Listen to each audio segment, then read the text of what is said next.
What's up, pizza boy? I'm watching this little argument between you and immendham, and I'm looking at the comments that you get coming your way, right? And it reminds me of Carl Jung, right? And I want to read from you. Carl Jung, I don't always agree with Jung, but he said some pretty fascinating things. And one of the things that I do agree with him about is when he talks about, like, the difference between, or the lack of difference between, creeds in religion and creeds in government, or creeds in philosophy, right? And that's what a lot of folks are arguing against with you, because you don't agree with them, because you believe that not all rich people are evil. I mean, that's horrible of you, pizza boy. How dare you say that there are rich people that actually give back, and that a hierarchy is the way that social beasts organize themselves, because they do organize themselves.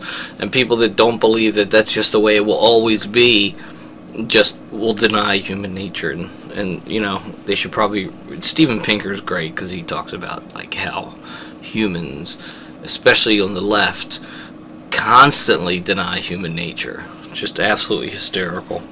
But I'm going to read from Jung, and I think this hits the nail on the head, right? And you know, he talks about, okay, I'll just read. The individual who is not anchored in God can offer no resistance to his own resources, to the physical and moral blandishments of the world.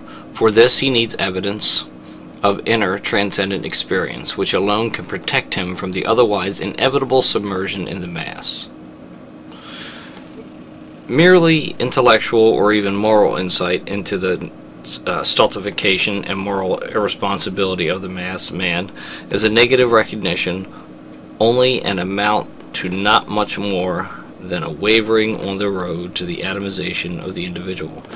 It lacks the driving force of religious conviction, since it is merely rational.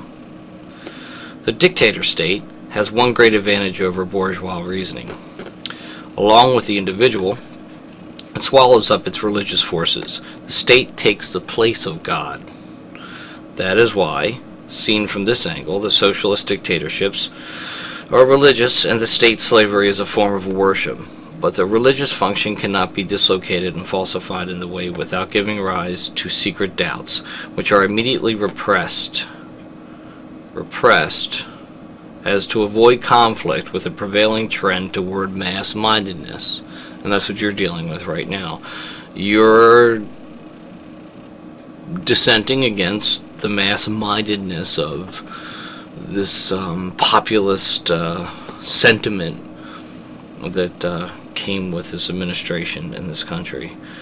Even though the rich put him in office, and that's a fact. Obama's allies are the rich. The result, as always in such cases, is an overcompensation in the form of fanaticism. Fanaticism. In other words, not thinking rationally about what you're saying. You know, that's when people start saying that all rich people are evil. Like, evil's like this construct that's, like, based in biology. You know, there's no such thing as evil in an objective universe. You know, in a mechanical objective universe, there's no such thing as evil. You know, immendham claims to be this rational, logical being, yet he talks about these concepts that are, like, you know, out here.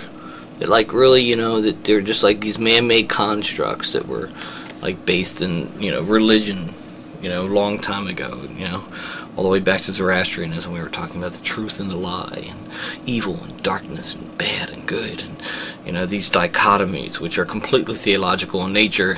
Immendham, Mr. fucking Atheist, is somehow advocating these ideas. And then he says, in the form of fanaticism, which in turn is used as a weapon for stamping out the least flicker of opposition.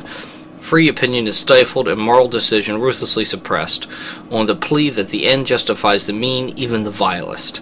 The policy of the state is exalted to a creed. The leader or party boss becomes a demigod. Sound familiar? Beyond good and evil, and his vote vulturaries are honored as heroes, martyrs, apostles, and missionaries. Like a lot of the people commenting on your video, they're missionaries. These wonderful people sitting behind their computer in their air-conditioning homes, whining and pissing and moaning about the rich, when in fact, you know, to most of the world, Americans that sit in their air-conditioned homes and eat 3 times a day and have running water and have full access to internet 24/7 are considered rich to them. So, you know, maybe they should rethink whether they're rich as well. I wonder how many cars they have and how much gasoline they stick in their cars every day, these pompous, self-righteous people that jump on you, Pizza Boy. There is only one truth, and besides, there is no other.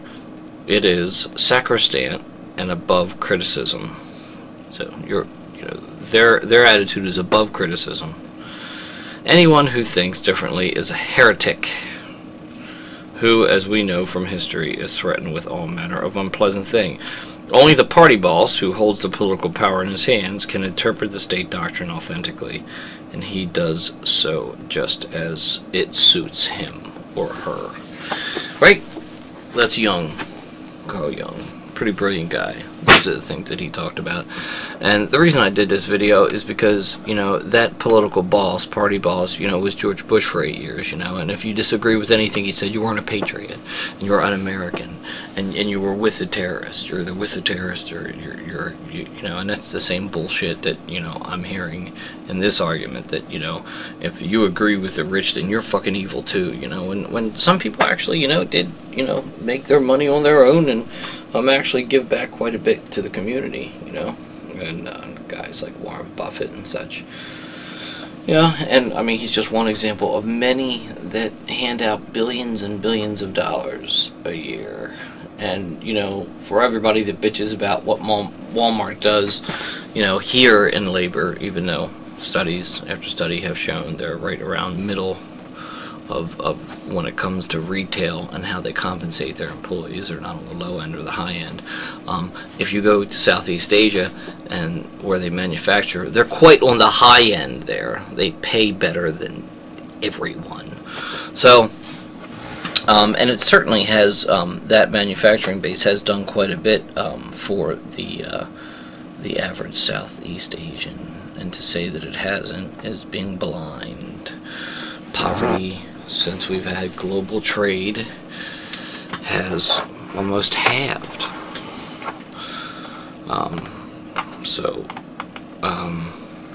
There you have it. Nations that were never thought to believe they could develop are now developing nations because of rich people investing there. So I'm not conservative.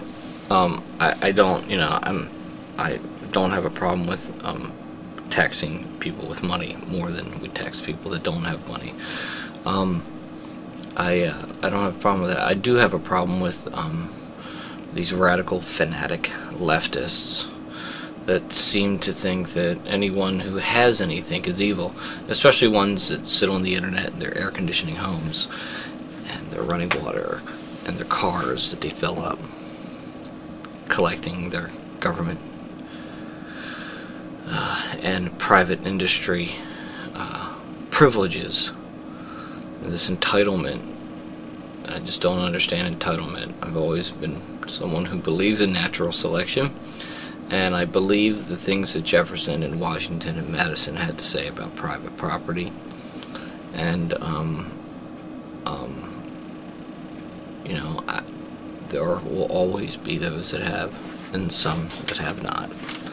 And whether they like it or not, America isn't the most perfect system in the world, but upward mobility certainly is possible here as opposed to other places.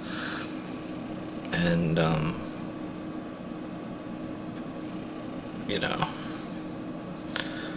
after you spend time abroad, you realize how whiny fucking Americans are. And they're a bunch of whiny, fucking, spoiled, rotten, piss-money. I don't see any of them giving up their fucking $100 a fucking month cable and internet money that they spend to give to the poor, or their car that they run. I don't see any of these people fucking sacrificing their time So, because if they were sacrificing their time, they wouldn't be on the fucking internet all the time bitching at you, Pizza Boy.